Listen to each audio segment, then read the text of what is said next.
Bonjour à tous, bienvenue donc sur ce webinaire sur la communication sans conflit. Je suis Julien Bernard, donc je suis quelqu'un qui travaille comme formateur professionnel aussi bien en entreprise qu'auprès de particuliers, j'ai même des formations digitales. Ce qu'on va faire aujourd'hui, c'est un webinaire assez court, peut-être un quart d'heure, 20 minutes au maximum. Et notre objectif, c'est de partager avec vous les trois principales erreurs qu'on fait en communication qui créent des conflits, qui créent des incohérences, qui créent des difficultés. Et bien sûr, je vous partagerai mes meilleures solutions dans ces cas-là, issues véritablement du monde de l'entreprise. J'ai travaillé en tant que manager dans des grandes sociétés pour des grands comptes comme Airbus, Mitsubishi, Liebherr, dans le domaine aéronautique. Et donc j'ai pu piloter des projets de centaines de personnes. C'est des choses qui sont éprouvées sur le terrain et qui vous permettront de dialoguer aussi bien en interne vers les personnes, vos collègues, vos collaborateurs si vous êtes manager ou si vous êtes dans une équipe, également vers vos clients pour obtenir beaucoup plus de confiance dans les relations. Donc on fait des erreurs classiques et il est important de passer un peu de temps à regarder ensemble quelles sont ces erreurs et comment on peut travailler différemment. Donc je vais commencer tout de suite avec la première erreur. Donc la première erreur de la communication finalement, c'est d'expliquer ses idées. C'est d'expliquer ses idées à son interlocuteur en utilisant en fait vos mots, vos idées, vos expériences, vos motivations. Finalement, de faire émaner toutes vos explications et toute votre discussion, toute votre argumentation depuis votre monde. Si votre interlocuteur est quelqu'un qui adhère déjà à votre idée, ou qui en est très proche, c'est quelque chose qui va fonctionner. Et c'est d'ailleurs pour ça qu'on continue, de temps en temps ça fonctionne. Si par contre, votre interlocuteur il est attaché à des idées différentes, des mots différents, ses motivations sont plus éloignées, alors ça sera un échec si vous fonctionnez comme ça. Parce qu'en fait, en expliquant avec vos mots, vos idées, vos expériences, vous ne respectez pas l'identité de votre interlocuteur. Si je me mets là à parler en japonais, il y a uniquement les personnes qui parlent japonais qui vont pouvoir ne serait-ce que comprendre mon message. Donc qu'est-ce qu'on fait pour éviter de faire ça? Pour moi, c'est avant tout une question de sens de parcours. Le sens de parcours dans la communication, il est différent de ce qu'on croit. Les conflits ils peuvent venir de deux choses. Soit d'une incompréhension, parce que vous avez utilisé des mots, des idées que votre interlocuteur ne comprend pas, soit il va carrément venir d'une remise en question un peu plus profonde de son identité, de ses motivations, de choses auxquelles votre interlocuteur est très attaché. Et dans les deux cas, vous allez avoir une discussion qui va être difficile, qui va comporter des incohérences.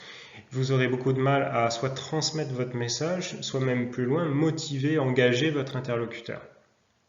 Et ça, dans le monde de l'entreprise, c'est crucial, être capable de motiver, d'engager. Donc moi, je suis manager, forcément, quand on pilote une équipe, on a besoin d'avoir de la motivation, de l'engagement, c'est très naturel.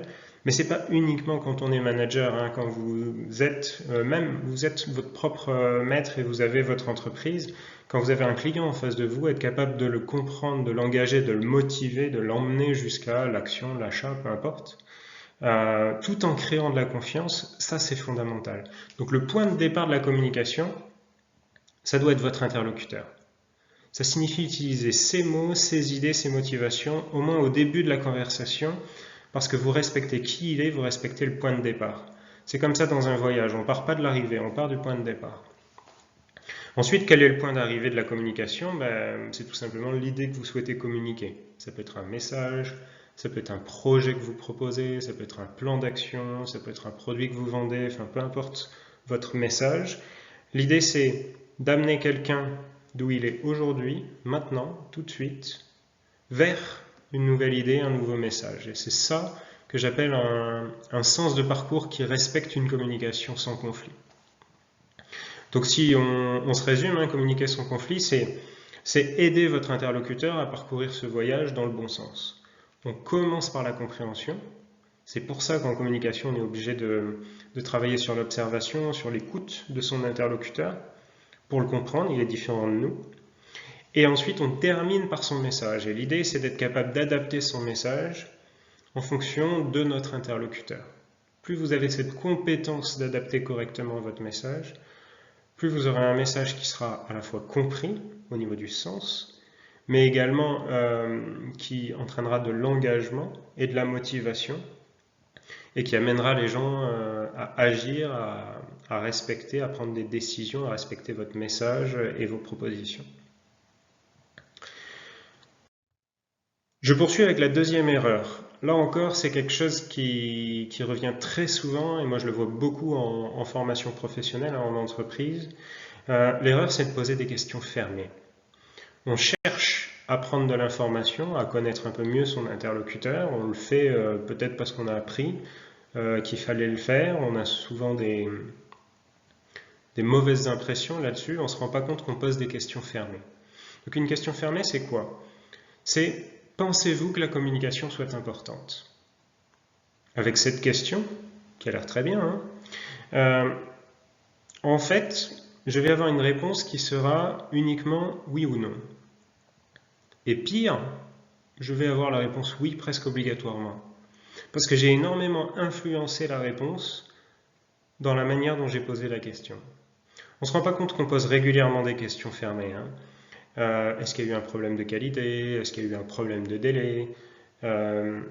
Est-ce que vous souhaitez obtenir plus de renseignements?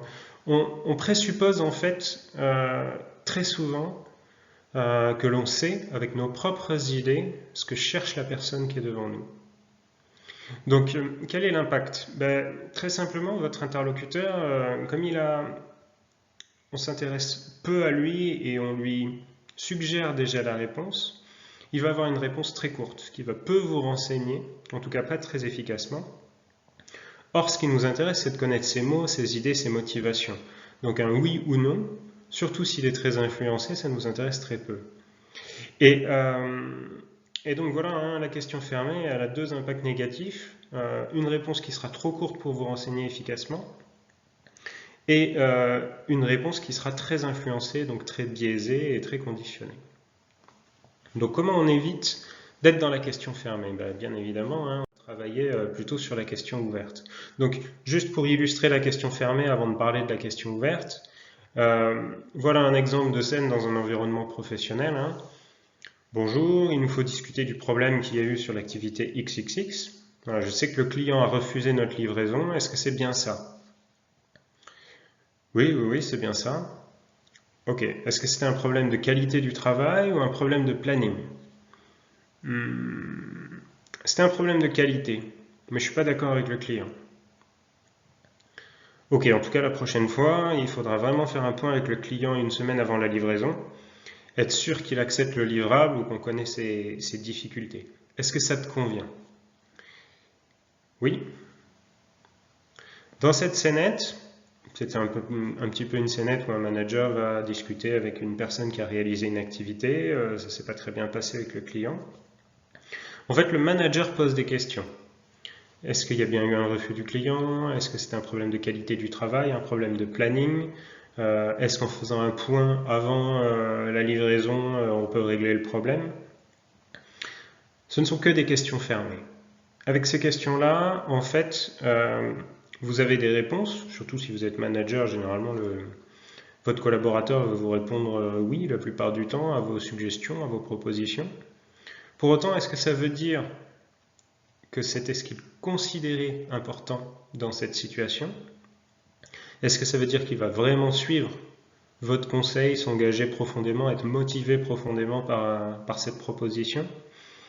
Eh bien, pas forcément. Et c'est avec les questions fermées qu'on s'enferme finalement dans ce type de difficulté. Donc passons sur la question ouverte. La question ouverte, c'est l'outil principal du communicant. Moi, dans ma carrière professionnelle, je juge que c'est l'outil le plus important qui m'ait permis de réaliser la plupart des grands projets et des grandes difficultés que j'ai affrontées. Une question ouverte, c'est une question comme « Qu'est-ce qui est important pour vous ?» Vous pouvez la poser à un collaborateur, à quelqu'un de motivé ou de démotivé, vous pouvez poser cette question à un client, vous pouvez même poser cette question à votre chef, même si on n'ose pas trop le faire d'habitude. L'idée, c'est d'avoir une réponse qui soit complète, qui soit sans influence. Il y a énormément de bénéfices à poser des questions aussi larges.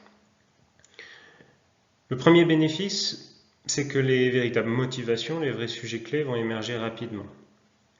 Quand vous commencez, ne serait-ce qu'une réunion, en demandant à votre interlocuteur ok, quel est le sujet qu'on doit traiter aujourd'hui, il est évident qu'il va vous parler des sujets importants et qu'on va les traiter rapidement. Vous n'avez pas besoin de passer du temps à discuter, à parler du week-end, de tout ce qui s'est bien passé ou mal passé, de prendre du temps, de faire des pauses café, et ainsi de suite. Vous pouvez aller au cœur du sujet et vous aurez toute l'attention de votre interlocuteur. Donc, très rapidement, avec une question ouverte, vous avez ce bénéfice. Un deuxième bénéfice, très important également, c'est que votre écoute, elle va être beaucoup plus active. Parce que vous n'avez pas la réponse. Donc vous allez être attentif à cette réponse, sans préjugés, sans influence. Et ça, c'est crucial, parce qu'on va pouvoir partir de l'interlocuteur plutôt que de partir de nos propres idées, de nos propres conditionnements, de nos propres préjugés. Troisième bénéfice, on va faire émerger des problèmes et des solutions dont on n'avait même pas connaissance. Donc, quand vous proposez quelque chose, bien évidemment, il y a la possibilité que votre interlocuteur adhère à cette suggestion. Mais ce qui est certain, c'est qu'il n'aura pas eu l'occasion de proposer les siennes. Et sachez qu'on adhère beaucoup mieux à des suggestions qu'on a fait nous-mêmes. C'est tout simple. Mais en posant des questions ouvertes, vous allez faire émerger des problèmes, des solutions qui ne viennent pas de vous. Et du coup, vous avez le quatrième bénéfice qui va avec, c'est que vous allez renforcer la confiance et l'adhésion de votre interlocuteur. Parce que vous l'écoutez, sincèrement, véritablement, peut-être pour la première fois, vous allez lui permettre de contribuer, parce qu'une bonne question ouverte, c'est ok, on a un problème, mais comment tu le réglerais toi? Là, vous allez avoir non seulement une compréhension plus complète du problème, mais elle vient de votre interlocuteur. Vous allez finalement l'aider à proposer des choses. Et si vous acceptez cette suggestion, vous êtes quasiment sûr que cette personne va y adhérer parce qu'elle émane de lui, de son référentiel, de ses idées, de ses motivations personnelles. Donc voilà, la même scénette que précédemment avec des questions ouvertes pourrait se passer comme ça. Bonjour, j'aimerais qu'on discute ensemble du refus de la livraison XXX par le client. Qu'est-ce qui a posé problème selon toi? Eh bien, je pense que le client attendait un niveau d'information différent et c'était pas clair au départ. Ok. Est-ce que tu vois autre chose? Oui, on a travaillé un peu vite. On n'a pas eu le temps de se relire. Ok. Comment est-ce qu'on pourrait éviter que ces deux points se reproduisent à l'avenir? Eh bien, on pourrait, et voilà, vous laissez parler votre collaborateur. Ça demande un peu d'habitude, on ne pose pas uniquement des questions ouvertes par réflexe, je dirais. Mais par contre, ce n'est pas un outil compliqué à mettre en place, faites-le avec vos mots, vos idées.